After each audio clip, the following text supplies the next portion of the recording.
Hi everyone, it's me, Michaela, and I'm going to read this book, Stephen King, It, by Stephen King. Also, guys, it's my first time reading it, so I'm not going to sound so good. What? My cousin's saying hi to everybody. Contents. Look at this. Look at Shout this. my YouTube out. It's Swab King. Because you don't know how to spell, he put a V instead of a W. SWAGKBNG. 1, 2, 3. Alright, whatever. So, Chapter 1, After the Flood, 1957.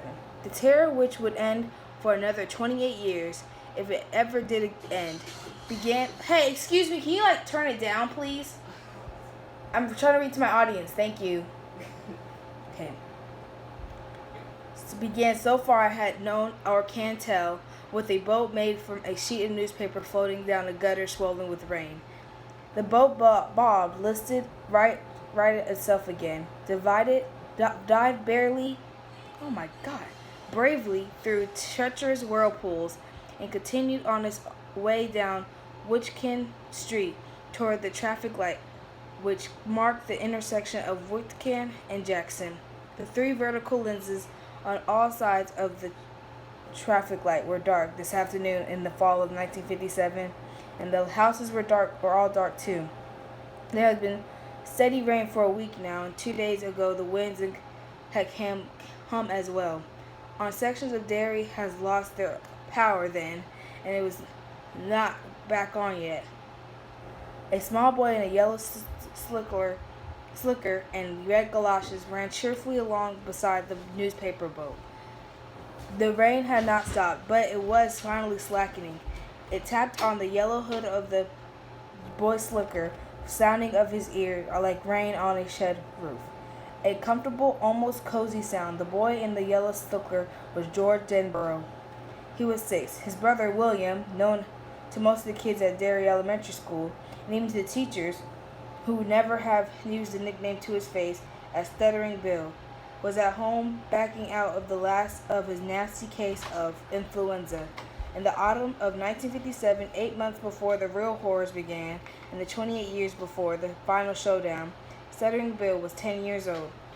Bill had made the boat beside George. What? Wait, get out of here! Get out of here! Choose somewhere else. You need to charge your phone so badly? This is Terry's. She told me. Give me this. Give me this freaking charger. I can't believe y'all. Interrupt my dang reading. You could just edit that part out. Whatever. Okay. Bill had made the boat beside which George now ran. He had made it sitting up in bed, his back propped against a pile of pillows, while their mother played Fur Ellis on the piano in the parlor, and ran swept restlessly against his bedroom window. About 3/4 of the way down the block, as one headed toward the intersection in the dead traffic light, Whitman Street was blocked to motor traffic by smudge pots, and 4 orange saw horses. Stenciled across each of the horse was Derry Department of Public Works.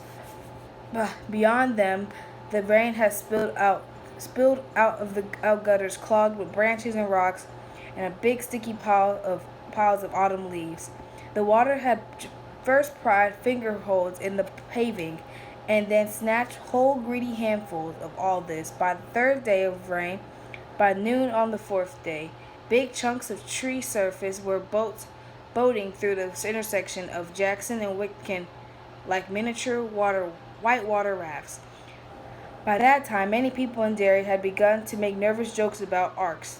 The Public Works Department had managed to keep Jackson Street open, but Whitman was impassable from the saw horses all the way to the center of town. Everyone agreed the worst was over. The Kindiski stream had crested just below its bank in the barrens, and the bare inches below passed through downtown. Right now, a gang of men, Zach Denborough, George's and Bill's father among them, were removing the sandbags they had thrown up the day before with such panicky haste. Yesterday, overflow and expensive flood damage had seemed almost inevitable. God knew it had happened before. The flooding in 1931 had been a disaster which cost millions of dollars, almost 24 lives. That was a long time ago, but there were still enough people around who remembered to scare the rest. One of the flood victims been had been found 26 miles east in Bucksport. The fish had eaten this unfortunate gentleman's eye, 3 of his fingers, his penis, and most of his left foot. Clutched in what remained Ew. Clutched in what remained of his hands had been a Ford steering wheel. Now, though the river was receding, when the new Bangor hydro dam went upstream, the river could cease to be a threat, or so said Zach Denbrough, who worked for Bangor Hydroelectric. As for the rest, well, future floods would take care of themselves. The thing was to get through this one, to get the power back on, and then to forget it. In Derry, such forgetting of tragedy and disaster was almost an art, as Bill Denbrough would come to discover in the course of time. George paused just beyond the sawhorses at the edge of the deep ravine that had been cut through the tar surface of Richmond Street.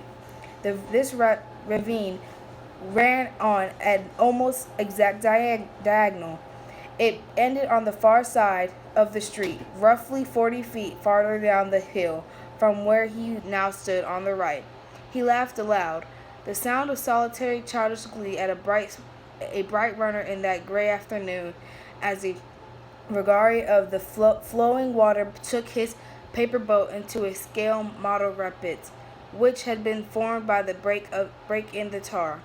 The urgent water had cut a channel which ran along the diagonal, and so his boat traveled from one side of the Witchcombe Street to the other, the current carrying it so fast that George had to sprint to keep up with it.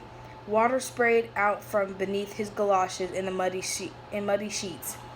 Their buckles made a jolly jingling as George Denbrough ran toward his strange death, and the feeling which filled him at the moment was clear and simple love for his brother Bill. Love and a touch of regret that Bill couldn't be here to see this and be a part of it. Of course he would try to describe it to Bill when he got home, but he knew he wouldn't be able to make Bill see it the way Bill would have been able to make him see it if their positions had been reversed. Bill was good at reading and writing, but even at his age, George was wise enough to know that wasn't the only reason why Bill got all A's on his report card, or why his teachers liked his composition so well. Telling was only part of it. Bill was good at seeing. The boat nearly whistled along the diagonal channel, just a page torn from the classified section of the Derry News. But now George imagined it as a PT boat in a war movie, like the ones he sometimes saw down at the Derry Theater with Bill at Saturday matinees. A war picture with John Wayne fighting the Japs. The prow of the newspaper boat threw wet sprays of water to either side as it rushed along, and then it reached the gutter on the left side of the Witchcombe Street. A fresh streamlet rushed over the break in the tar of this moment, creating a fairly large whirlpool, and it seemed to him that the boat must be swamped and capsized. It leaned alarmingly, and then George cheered as it righted itself, turned, and went racing on down toward the intersection. George sprinted to catch up. Over his head, a grim gust of October wind rattled the trees, now almost completely unburdened of their fret of colored leaves by the storm, which had been this year a reaper of the most ruthless sort. Chapter 2. Be quiet. Sitting up in bed, his cheeks were still flushed with heat, but his fever, like the Kentucky, finally receding. Bill had finished the boat, but when George reached for it, Bill held it out of reach. Now, get me the paraffin. What's that? Where is it? It's on the cellar shelf as you go downstairs, Bill said, in a box that says golf. Golf. I can't stutter right. Bring that to me.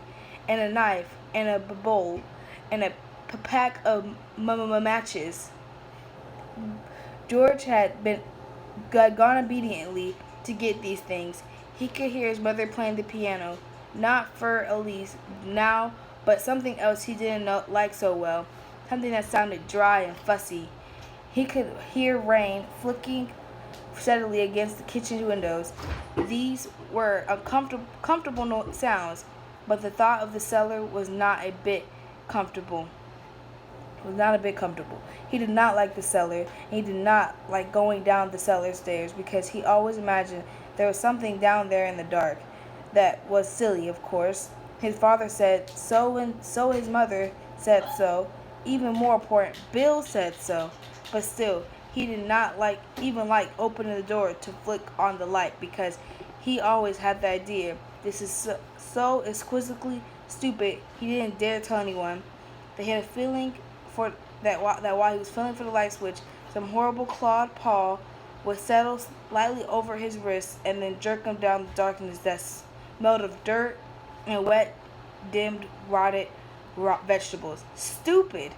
There were no things with claws, all hairy and full of killing spite. Every now and then, someone went crazy and killed a lot of people. Sometimes Chet Huntley told about such things on the evening news, and of course, there were commies, but there was no weirdo monster living down in their cellar. Still, this idea lingered, and those interminable moments while he was groping for the switch with his right hand, his left arm curled around the doorknob in a death grip. And that cellar smell seemed to intensify until it filled the world. Smells of dirt and wet and long-gone vegetables would merge into one unmistakable, ineluctable smell. The smell of a monster, the apotheosis of all monsters. What are you doing? We're back, bitches. No, I'm playing. Hey guys. Watch your mouth and What's that? she's doing a book. Yeah, come on guys. Can you have some respect? No, Mark, shut up! Dude, Shut the fuck up, you son of a bitch! Marky, stop cursing. I'm for real. I'm really recording right now. I'm posting it. Oh! What the hell? What the hell? Oh.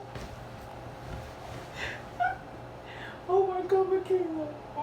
I thought they hit his shoulder. I know. I just hit his body. Oh my gosh. Oh my gosh. You are canceled. Okay, we're gonna have to Stop it. we'll have to end this video on to be continued.